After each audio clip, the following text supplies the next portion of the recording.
Now we will study about the descending pathways in the spinal cord.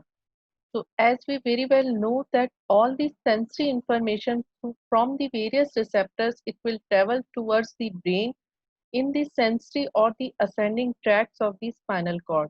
Now all this sensory information will be integrated, processed and modulated in the brain, and now the message will reach back to the effector organ through the descending tracts of the spinal cord. Since these descending tracts are having an influence over the various activities of the muscles, like the control over the voluntary movements or the tone of the muscles, so these tracts, they are motor in nature, or and they are also named as the motor tracts of the spinal cord. These descending tracts of the spinal cord, they will take origin either from the cerebral cortex, or they may take origin from the brain stem, that is the midbrain, pons and the medulla. So two sources of the origin for these motor pathways. First is the cerebral cortex and second source of origin will be the brain stem.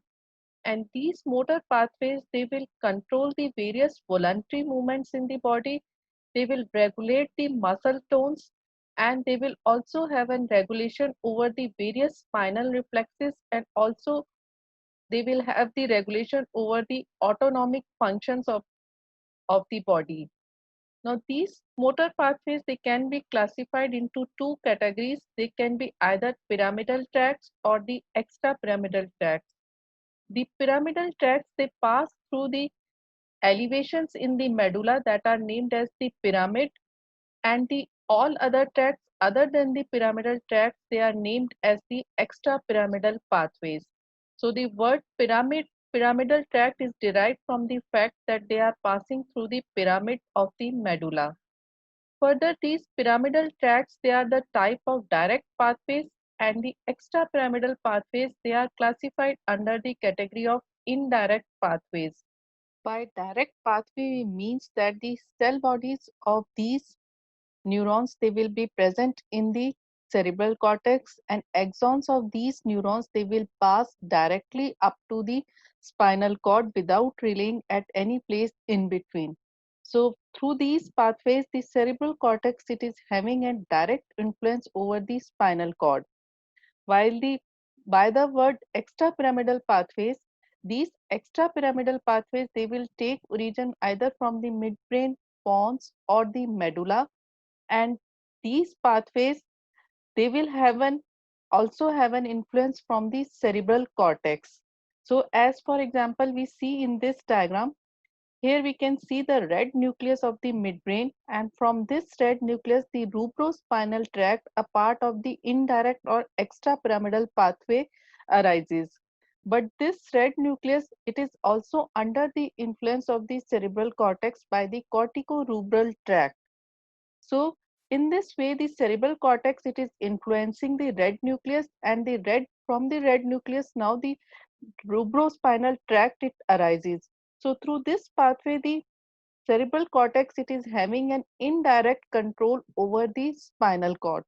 So now we are clear that the direct pathway, they will directly descend from the cerebral cortex up to the spinal cord, but in indirect pathways, there will be two set of fibers. A first set of fibers will be from the cerebral cortex to the midbrain, pons or medulla, and from here the second set of fibers, they will arise, and these second set of fibers, they will form the extrapyramidal tracts.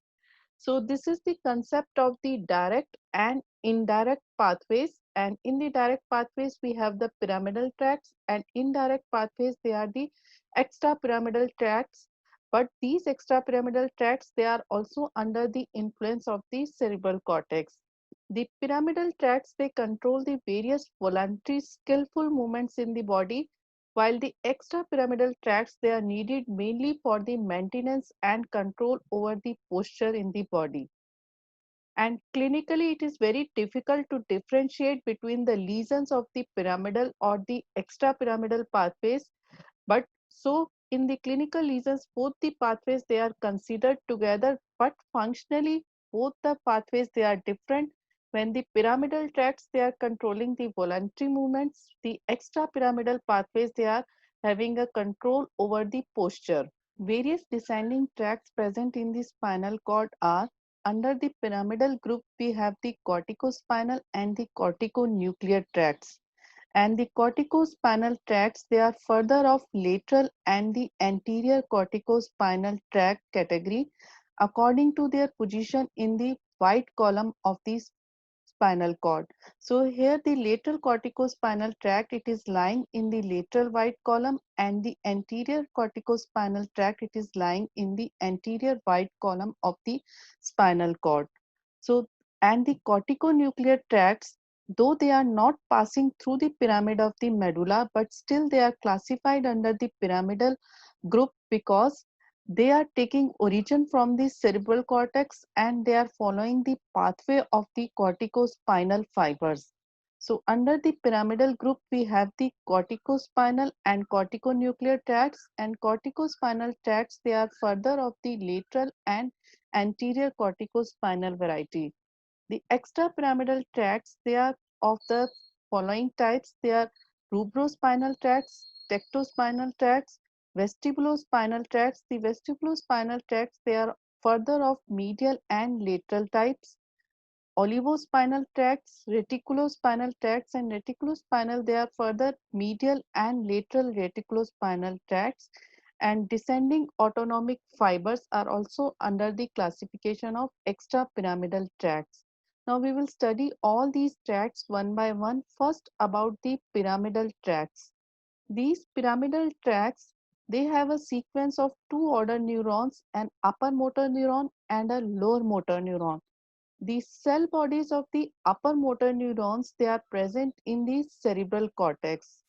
Now, axons of these upper motor neuron, they will descend through the internal capsule, and then they will descend through the midbrain pons. And when these axons, they are descending through the medulla, they will cross over to the opposite side, and they will descend now up to the spinal cord, where they will relay in the anterior gray matter of the spinal cord.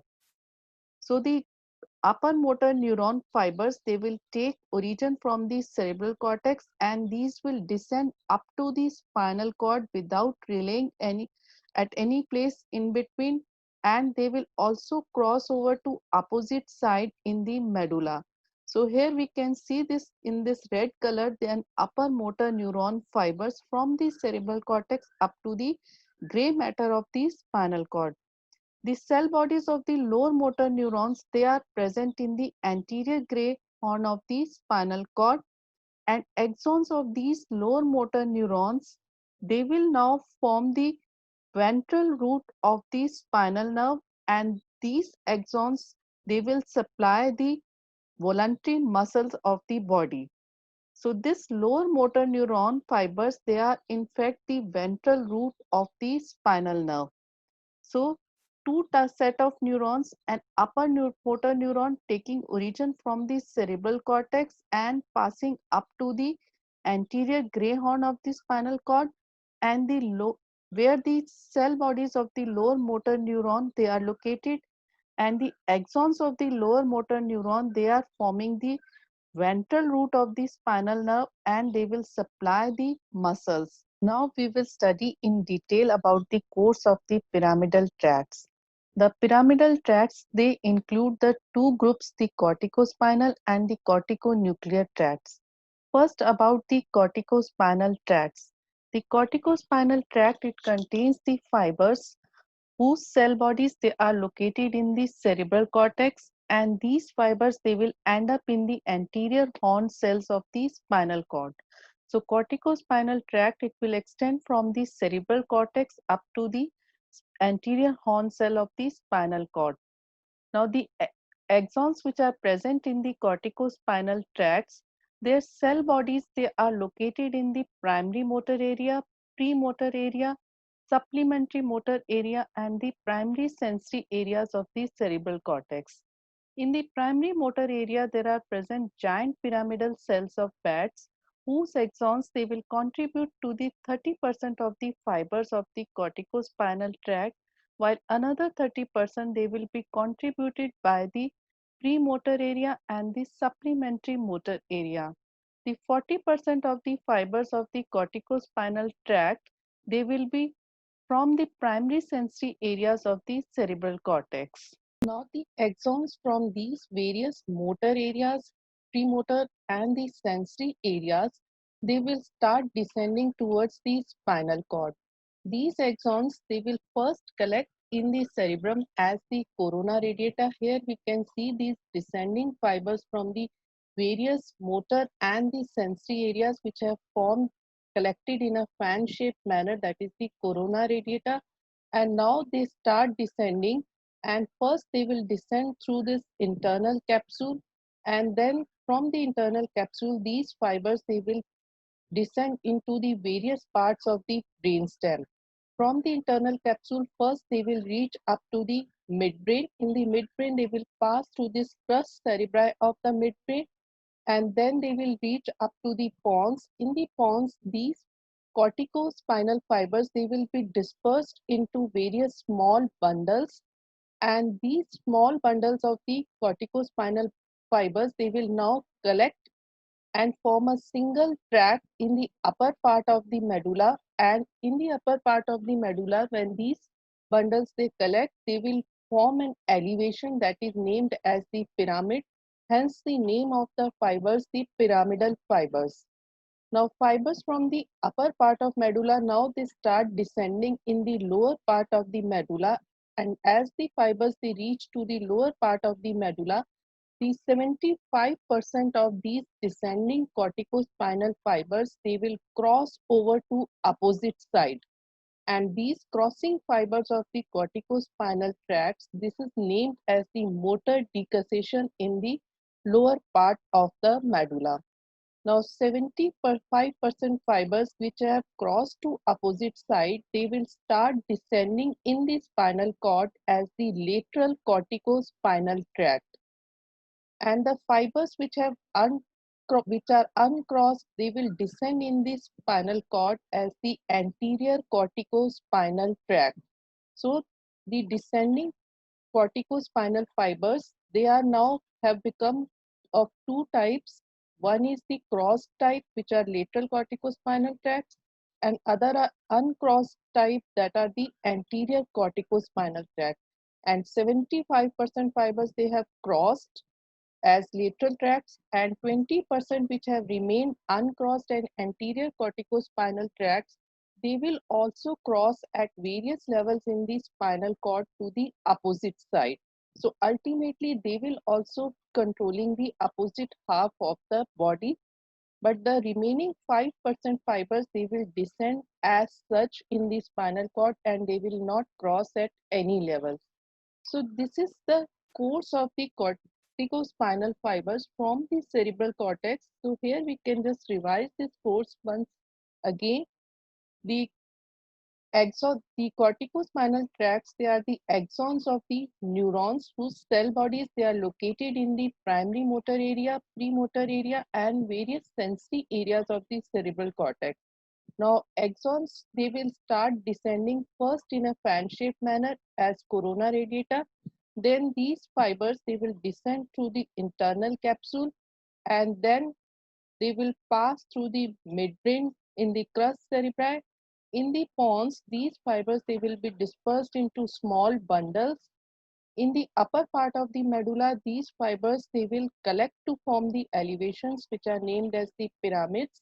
And in the lower part of the medulla, these fibers, they start crossing over to opposite side, but only 75% they will cross over to opposite side, and these crossed fibers, they will descend as the lateral corticospinal tract, while the 20% fibers which remain uncrossed, they will descend in the anterior wide column as the anterior corticospinal tract. But the fibers of anterior corticospinal tract, they will also cross over to opposite side at various levels in the spinal cord. Only 5% fibers actually they remain the uncrossed type. Now the termination of these fibers, descending fibers of anterior and lateral corticospinal tract, it is in the anterior gray horn of the spinal cord. And most of the fibers of these descending tracts, they will terminate on the interneurons in the anterior gray matter, and these interneurons, they will now synapse with the alpha motor neurons present in the anterior horn of the spinal cord. Now the axons of these alpha motor neurons, they will continue as the ventral nerve root, and this ventral nerve root will now innervate the various skeletal muscles. So this is how the corticospinal tracts, they will now control the various skeletal muscles of the opposite half of the body. And the part of the neuronal fibers from the cerebral cortex up to the spinal cord, it is the upper motor neuron, and from the spinal cord, this ventral nerve root which is passing to the skeletal muscle, this is the lower motor neuron part of these tracts. So this is the course of the corticospinal tracts from the cerebral cortex up to the spinal cord, and in the spinal cord they have terminated on various interneurons, and these interneurons, they have synapsed with the alpha motor neurons, and the axons of these alpha motor neurons, they will continue as the ventral nerve root which will innervate the various skeletal muscles. And this is where the corticospinal tracts, they will control the voluntary movements of the opposite half of the body. Now, function of these corticospinal tract is that they will control the voluntary skillful movement, especially of the distal part of the limbs, and always remember that they will innervate the opposite half of the body. The 75% of the fibers of the corticospinal tract, they cross over to opposite side in the medulla as lateral corticospinal tract, but the 20% fibers which remain uncrossed as anterior corticospinal tract, they also ultimately cross at various levels in the spinal cord, and ultimately whole of the corticospinal tract, it is innervating the contralateral side of the spinal cord. So the lesions of the corticospinal tract, they will result in the loss of rapid skilled voluntary movements of the opposite half of the body. Now, some of the salient features of the corticospinal tract are that there are about 1 million fibers in the pyramidal tracts in the human beings, and most of the fibers of the corticospinal tracts, they are unmyelinated at birth. Myelination will start at second week after the birth, and it will complete at second year of age. And most of the fibers in the corticospinal tract from the lower region of the body, they are lying superficial as compared to the fibers from the upper regions of the body, which are lying deeper to them. Now about the various lesions in the corticospinal tract which can happen during their course from the cerebral cortex up to the spinal cord. So if a lesion in the corticospinal tracts happens above their level of decussation in the medulla, for example, if a lesion happen at this level number 1, this will result in destruction of all the corticospinal fibers moving to opposite half of the body, and there will be now a loss of the voluntary movements of the opposite half or paralysis of the opposite half of the body, that is named as the contralateral hemiplegia. So any lesion in the internal capsule, midbrain or pons and in the upper part of the medulla before the level of crossing of corticospinal fibers will lead on to contralateral hemiplegia. Now, but if a lesion happens after their crossing, that is, for example, at the level number 2, so now the fibers they have crossed, if this is the right corticospinal tract, it is moving now to the right half of the body. So if a lesion happens at this level in the corticospinal tract, it will result in the paralysis of the same side of the body, that is the ipsilateral paralysis of the body. So this is the difference between the lesions of corticospinal tract. If they happen above their level of decussation, it will result in contralateral hemiplegia. But if lesion is at the level below the level of decussation, it will lead on to the ipsilateral paralysis of the opposite, ipsilateral paralysis of the same side of the body. So this was about the first type of fibers, that are the corticospinal fibers descending in the pyramidal tracts. The second type of fibers in the pyramidal tracts, they are the corticonuclear fibers. Now these corticonuclear fibers, though they do not pass through the pyramid of the medulla, but they are following the same course as the corticospinal fibers, so they are classified under the category of pyramidal tracts. Now origin of these corticonuclear or also called corticobulbar fibers, it is from the motor areas of the cerebrum, and axons of the neurons from these motor areas of the cerebrum, they will now descend to the various cranial nerve nuclei. Here we can see these descending fibers from the cerebral cortex up to the third, fourth, fifth, seventh, sixth, ninth, tenth, all the cranial nerve nuclei. And these fibers from the cerebral cortex, they may be ipsilateral or they may be contralateral. That means they will pass along the same sided nuclei or they may cross over to opposite side, that are the contralateral fibers. So we can see in the next diagram here the corticonuclear fibers for the upper part of the facial nerve nucleus.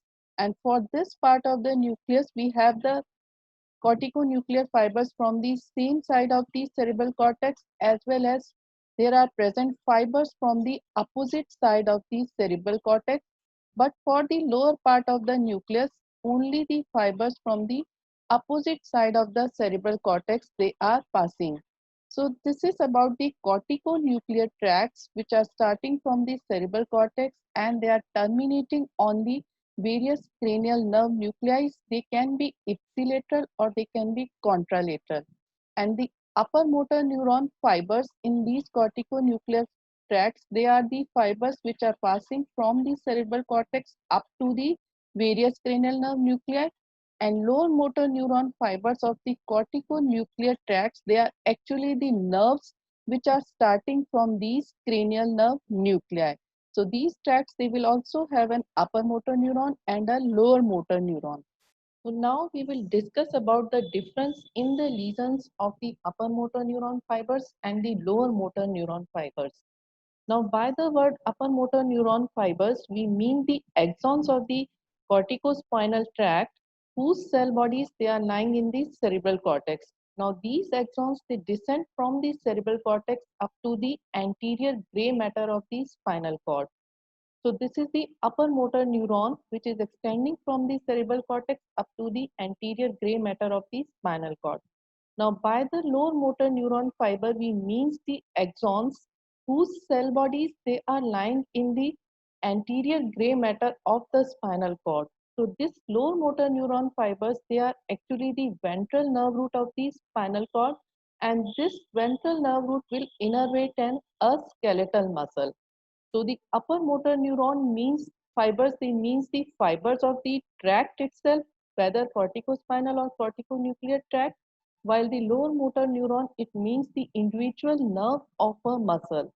So now if a lesion happens in an upper motor neuron, that means this will be a damage to the fibers of the corticospinal tract or corticonuclear tract. And since there are large number of fibers in a tract, that means there will be a damage to large number of fibers, leading on to the paralysis of a large number of muscles below the level of the lesions. So, upper motor neuron lesion will lead on to the widespread paralysis since large number of fibers of the tract they are involved. While if an injury happens to this lower motor neuron fibers, that means the nerve supply of an individual muscle is lost. So the only the paralysis of that muscle will occur. So the paralysis in a lower motor neuron, it will be localized as compared to the upper motor neuron lesions where there will be a widespread paralysis. So this is the major difference between the upper motor neuron lesions and the lower motor neuron lesions. And diagnosis of upper motor neuron lesions, they can be easily done by the plantar reflex or the Babinski reflex. In this reflex, we stroke the plantar surface of the foot from lateral to medial side. Normally, there should be a plantar flexion of the great toe and other toes. But if there is an upper motor neuron lesions, upon stroking the skin of the from the outer side to the inner side, there will be a dorsiflexion of the toes and plantar and fanning of other toes. So this is a positive Babinski sign which will be happening in upper motor neuron lesions, and also it will be positive in the infants where there is still no myelination of the corticospinal tracts. So normal plant Babinski sign, it is negative, and positive Babinski sign, it means the upper motor neuron lesions. So this is the diagnostic of the upper motor neuron lesions. So these are the major difference between the upper motor neurons lesions and the lower motor neuron lesions. Now we will discuss the second group of descending tracts, that is the extrapyramidal pathways, which are needed for the control and the maintenance of our posture. The descending tracts other than the pyramidal tracts and not passing through the pyramid of the medulla, they are named as the extrapyramidal tracts. Moreover, these extrapyramidal tracts, they are the indirect control of the cerebral cortex over the spinal cord. The, these extrapyramidal tracts, they will take origin from the either from the midbrain, pons or the medulla. From the midbrain, they will take origin from the red nucleus or superior colliculus, and they are named as the rubrospinal and the tectospinal tracts. The other tracts in this group, they are the vestibulospinal tracts, which are medial and lateral types, reticulospinal tracts, which are also medial and lateral type, and olivospinal tracts and descending autonomic fibers. So these are the various extrapyramidal tracts. So also we can see in this diagram that there are descending fibers from the motor cortex up to the red nucleus, tectum, reticular formation or the vestibular nuclei. So the cerebral cortex, it is having an influence over the extrapyramidal tracts also, and these extrapyramidal tracts, they are in fact the indirect control of the motor cortex over the spinal cord. Now, the functions of these extrapyramidal tracts are that they are needed for the control and maintenance of our posture. So, this is different from the actions of the pyramidal tracts, which are needed for control of the rapid, skillful, voluntary movements. Second important function of the extrapyramidal tract is that they regulate our unconscious movements. By the unconscious movements, we means the movements like swinging of arm during the walking, which we do unconsciously. So the extrapyramidal tracts, they are regulating such unconscious movements, and they are also regulating the reflex activities. So main function of extrapyramidal tracts is to maintain and control our posture. The first type of tracts which we are discussing under the category of extrapyramidal tracts are the rubrospinal tracts. As the name is suggesting, these five tracts, they will take origin from the red nucleus of the midbrain. So the neurons, cell bodies of neurons of this tract, they will lie in the red nucleus of midbrain. And now the axons of these tracts which start from this red nucleus, they will immediately cross over to opposite side in the midbrain only to form a ventral tegmental decussation, and then they will descend up to the spinal cord. Now this rubrospinal tract, it will extend only up to the cervical regions of the spinal cord. And this tract, it appears to be rudimentary in man. The functions, they are facilitatory to the flexors and inhibitory to the extensors. So this is the first extrapyramidal tract, rubrospinal tract, which is a crossed type of tract taking origin from the red nucleus of midbrain and extending only up to the upper cervical regions of the spinal cord. The next tract in the extrapyramidal pathway, it is the tectospinal tract. The cell bodies of the neurons of the tectospinal tract, they will be situated in the superior colliculus of the midbrain.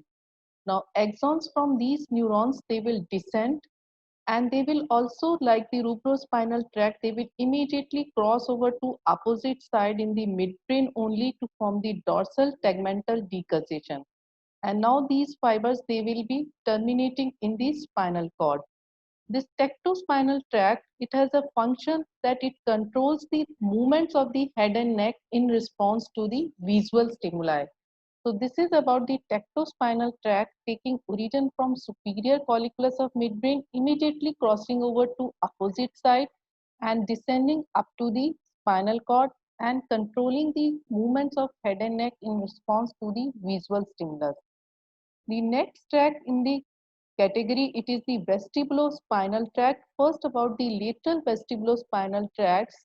The cell bodies of the neurons of this tract, they are situated in the lateral vestibular nucleus. Now this lateral vestibulospinal tract, we can see that this is an uncrossed type of the tract. They are directly descending up to the spinal cord. This lateral vestibulospinal tract, it will mainly control our extensor muscle tone. So it is having an excitatory influences over the extensor motor neurons. So this is about the lateral vestibulospinal tract, which is an uncrossed type of the tract. The next tract, it is the medial vestibulospinal tract.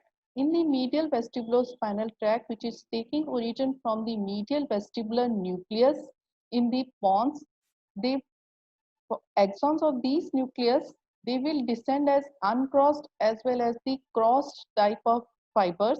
So the medial vestibulospinal tract, it will have both the crossed and uncrossed fibers. And the medial vestibulospinal tract, it will be needed to inhibit the motor neurons which are innervating the axial muscles of the neck and also the upper part of the back. So these are the two vestibulospinal tracts. The lateral one, they are uncrossed, while the medial one, they are having both uncrossed and the crossed fibers. The last tract in the extrapyramidal tracts we are discussing, they are the descending autonomic fibers.